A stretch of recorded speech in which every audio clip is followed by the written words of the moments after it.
Let's talk about perhaps the most important aspect of leadership. Any guesses? Yeah, trust.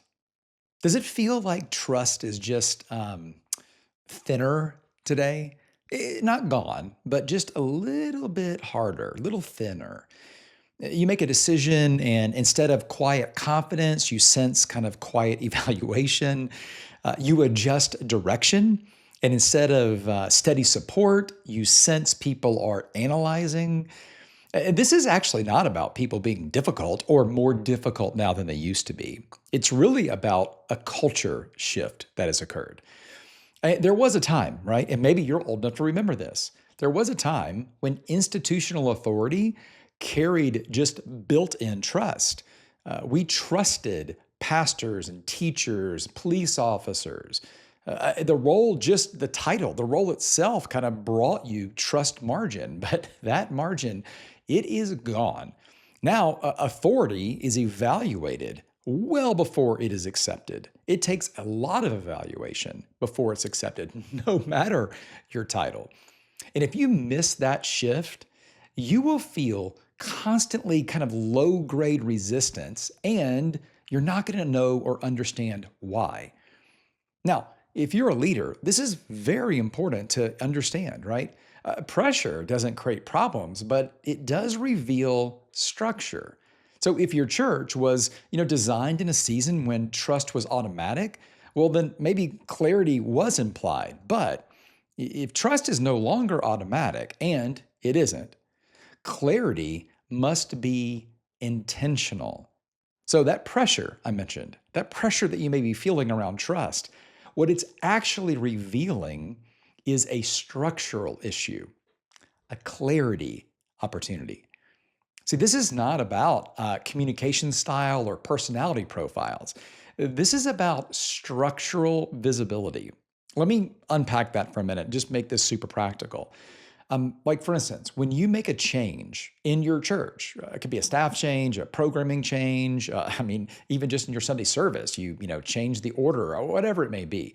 When you make a change and you don't explain the discipleship reasoning behind it, do you know what people do, right? They just fill in the blanks. And when I say discipleship reasoning, that's because that's your mission, right? So when you make a change, let's assume that you're making it for the mission. You're making it to help the mission go further faster. Well, if you don't explain how it's enhancing the mission, then people are just going to fill in the blanks. And if they don't automatically trust like they used to, right? In the past, they may have filled in those blanks by believing the best. That is not the default anymore. They just fill in the blanks. And often it doesn't start with trust. Like when Sunday emphasizes attendance, but you say formation is the priority. If your focus is attendance, right, and everybody knows it, but you claim it's about discipleship, people are going to notice that misalignment, and they are going to question your trust or if they can trust you. Like, if your discipleship pathway, let's just assume it exists in some sort of leadership meeting or document, but you can't articulate it simply, people will assume that there isn't anything to follow. They don't trust that they can just do what you're asking them to do. Why? You've suggested a next step, but they don't see the pathway. It hasn't been, and this is an important word, visible to them.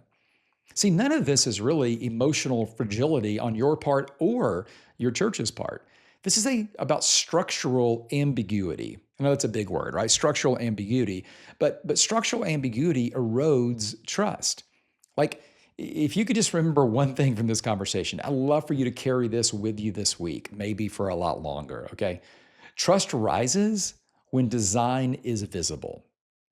That's very important. Trust grows, it rises when design is visible. Not when your leadership tone becomes softer, not when messaging becomes more polished. It's all about the architecture, the structural design becoming more visible, understanding the why behind the what.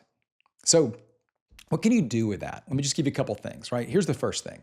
You really do need to resist the urge to defend your or just authority in general. Listen, authority very much still matters.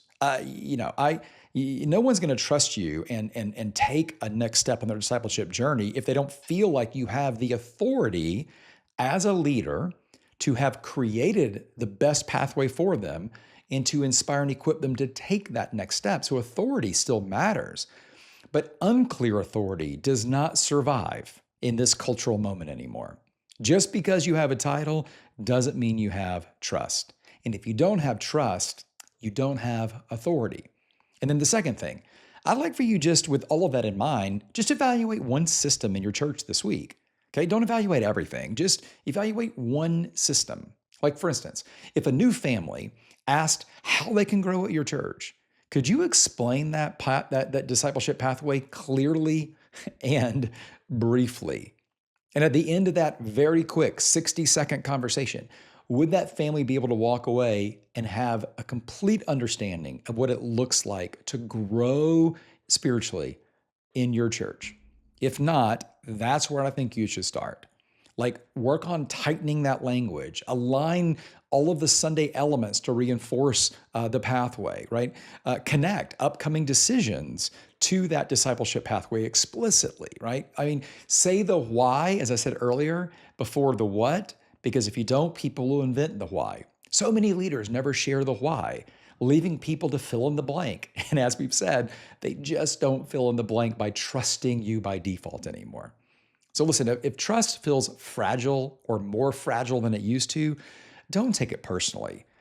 But I do want you to take it architecturally. Most of what feels relational or skeptical right now is just structural, is cultural. Clarity, you know what it does though? It lowers anxiety because people can see where they're going. And this is important, where this place is going, this church is going. And when people can see where they are going and where this church is going, they are much, much, much more willing to follow. That's why I said visibility is so important. Don't just announce what we're doing, talk about why we're doing it. Don't just announce a next step, talk about why that next step matters. Don't just announce a change, talk about why the change is necessary. And in every one of those cases, connect the why directly to the mission, discipleship, connect it to the pathway. So, if you're going to do one thing this week, right, just strengthen one visible line of design. That's not hard to do. Like, explain, maybe on Sunday, explain one decision more clearly, or align one Sunday element more intentionally. By doing that, you begin to build trust on purpose. You can reduce the time it may take for people to trust you. And guess what happens when you do that? You reduce the time it takes for people to make progress along their discipleship journey. Listen, in this season, trust cannot be assumed, especially with newer people showing up, right? Trust has to be earned, and we've always known that, but it has never been more challenging because of the way people are walking in today. But we can earn it quickly with clarity, and that's not a bad thing. It's really an invitation to lead with just greater intention. Listen, just last thing, if this conversation kind of surfaced something specific in your context, I'd love to hear more about that. You can reach out directly to me, shoot me an email, or just tell me what's happening in your church. I would love to find out.